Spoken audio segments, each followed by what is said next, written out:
Welcome back to Money Rocks Corruption in America. The bowling files. First, the folks in Bell had to deal with city employees' monstrous pay deals. Now it looks like they can add the tax man to their list of problems. KTTV's Christy Fajardo has the story.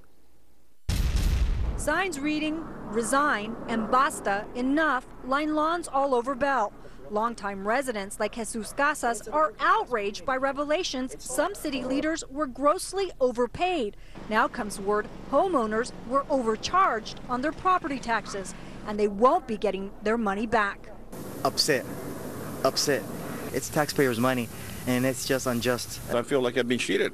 An audit by the state controller found a 2007 property tax hike to pay for pensions violated a state cap. The city could have to repay about $3 million in illegal taxes. But rather than return the money to taxpayers, the state controller's office says California law requires it go to the schools. I think it should be returned to the citizens of Bell. We wanted the money back. We want to return that money. Interim City Administrator Pedro Carrillo says on Monday he'll introduce a resolution to bring the tax rate in line with state limits. For a home worth $275,000, that could mean a $250 reduction. Still, residents in Bell are losing confidence in city leaders.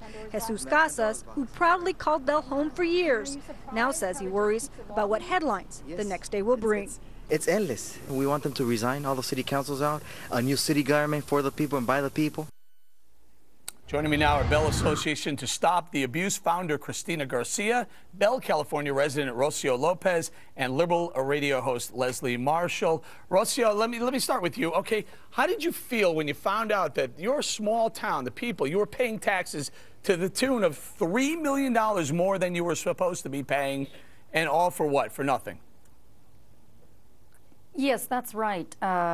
You know, we property owners were very, very upset as to what's going on. You know, we've owned grew up in the city of Bell since 1972. This is really ridiculous.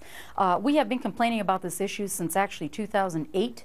2007, 2008 tax rolls. You know, it's a voter indebtedness that came about. We knew nothing about this. It was known as Measure A, voted back in 2003. Because of all the voter fraud, we're very skeptical that this is even legal, that they can even collect these amounts. We're very upset. In addition to the voter indebtedness, which is this is a levy on our taxes, our direct assessments, lighting, trash, sewer, sanitation, they have doubled from 2007 to 2008.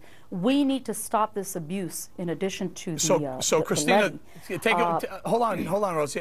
Cristina, take it from there. Now, $3 million of overpaying in taxes. Now it looks like it could come back to the city of Bell, the people of Bell. But no, it's going to go to the teachers. And meanwhile, you're still going to owe the pensions $3 million. Is that right? Well, what we're asking right now is that our congressmen and our assemblymen put an emergency measure on the floor so that this one time the money can go back to the residents. It's not a lot of money, really, when you're talking about $250, but it's the beginning of the healing process. And so we hope that our congressmen and our assemblymen take this seriously and put this on the floor before the week is over, and I hope that everyone votes for this legislation. Cristina, it's not a lot of money, $3 million. It seems like for the little town of Bell, the hits keep coming. There was that bond that you may default on, people taking money left and right. There may be some crazy stuff going on with the town of Maywood and Vernon. It doesn't seem to end. You know, every day it's been something new, and you know, it's not surprising that this is going on. It just comes back to their poor decision making, and we don't understand why they don't resign. At this point, the community's kind of being held hostage. Hold on, hang in there. I want to bring Leslie in there. Leslie, you've weighed in on this with us before. What's next? Is this town just, you know, maybe weeks or months away from, you know, tumbleweeds passing through Bell, California? Oh, boy. I don't know if everybody's going to pack up and leave, Eric, but I do know, however large or small, this is a violation. These people are owed this money, if not in a reimbursement check, in the form of a credit toward future property taxes. Although the teachers need to have their pensions, absolutely, this is not where the money should come from, because this is obviously a clear violation of the law, and perhaps not just through state legislators, but through legal channels. The people of Bell. Hey, I think we're too litigious, but I think legal channels might be an option here. Beckel, how is it that these poor people are overtaxed, and now the way the system works, it's got to go to the teachers' union? Did I understand this one lady to say that they passed a Proposition A that said that's where the money would go? That's correct. If you didn't like it, why didn't you vote against it?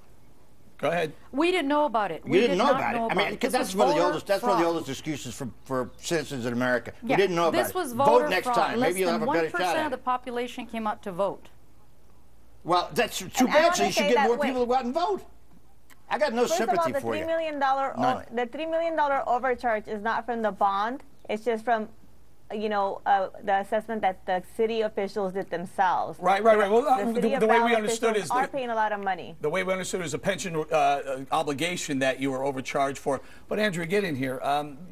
Is this, you know, what's next? I mean, this is corruption. This is crime. This is, you know, liberal policies. I'm going to Bob, I'm going to go with this. You know, these are liberal governments out there. Well, a lot of these pay raises that we saw starting in Bell were done very sneakily behind the scenes. So it is pretty logical that a lot of these guys don't even know what they're voting for, the way that these sneaky politicians did it. But the storyline here is, first you have the rise of the public sector millionaires we see, and now it looks like they're using taxpayer money to buy off certain special interests. The teachers. Hang on, don't answer. We got to go to from California to Colorado. Corruption creeps across the country as November's political showdown gets closer. How are politicians arming themselves against corruption? We're going to ask Tom Tancredo. He's an independent gubernatorial candidate in Colorado. He also served 5 terms as representative from that state, which just had its primary. Sir, you know, we started this thing in Bell, California, July 15th. It seems like every town across the country has some corruption, some, I don't know, let me call it BS going on. How do you stop it? Yeah. Well, this is an issue, of course, that has to be dealt with at the local level. And you know what's annoying to me in a way in listening to all of this is the implication that somebody else is at fault other than the people who live there. Frankly, unless this town somehow, you know, the people came in, no one was allowed to vote, some strange phenomena occurred where people were just put into the positions of city council people and mayors. But of course, that isn't the case. All of these people were elected by the people who live in that community. Even if it's a small minority of them, they still were the people who elected them. It's still their responsibility. Mr. Tancredo makes a good point. Hang in there for 1 second. Let me somebody else. Let me grab Bob Beckel in here. You know, what about it? So a couple hundred people came out. They voted. They changed the rules. Is that legal? Of course it's legal. It's a but vote, is that a vote okay? is Let a me vote. ask you, if it's legal, is it still okay? I still have it. Yeah, I think it's fine. And I'd have to ask Mr. Tancredo a question. If he's running for governor, you're going to run on that platform of having people have to speak English before they can become citizens? No, I want to do that. I want to do this. No. Let's stay on topic. Let's stay on topic. A quarter of the population in Bell, California. Put that down. Hang on. A quarter of the population in Bell, California is living below the poverty line. Right. I mean, that just makes your stomach turn. They changed the rules 5 years ago, but the people in that community have to be aware. Ask questions. We have sunshine laws for a reason. Go figure it out. Now, they abuse the system. Go ahead. Hold on. I'm going to go to Rocio. Rocio, what about it? You ask questions, change the system, vote, right? Yes, that's right, I'm sorry, gentlemen. to whom are you addressing? And that's what we've been doing. You know, we've been registered voters. You know, again, this was done a very hush-hush special election meeting. It was known as Measure A back in 2003. We're talking about 2 different measures. 5 years ago, you're talking about how the city changed from a general law to a charter city. We did not know about that. We did not approve that. That's how these bozos got away with increasing their salaries. Do you have a newspaper in this town? Do you have a newspaper in this town? No. You know, we have a local newspaper in the town. We have the LA Times, you know, where have they been?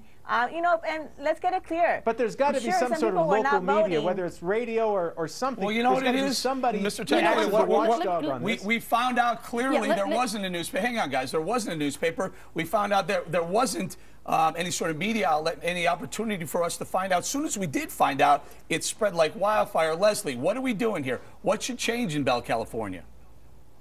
Well, honestly, in Bell, California, along with the rest of the country, you know, when you look at low poll ratings or when you look at corruption in Bell, California or elsewhere, I do agree with a couple of the guys on the panel, which is we have to look in the mirror. We are responsible for educating and informing ourselves as voters and for casting our power with our vote and for getting rid of people that aren't doing their job, especially where corruption is involved. Hey, Beckel.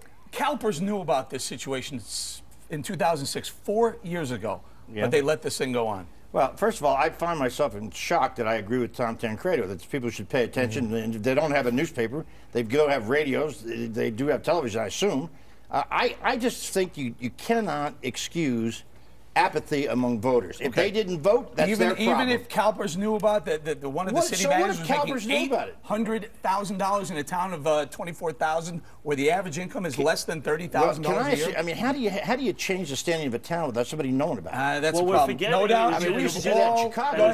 Last word. At a city council meeting, they asked the people who were representing them, "How much do you make? How much do you make? How much do you make?" This was after the fact, Tom. But they didn't answer the questions even then. We're going to have to leave it there. Representative Tancredo, thank you very much. Leslie Marshall, Rocio Lopez, and Cristina Garcia, thank all of you. All right, are we the taxpayer being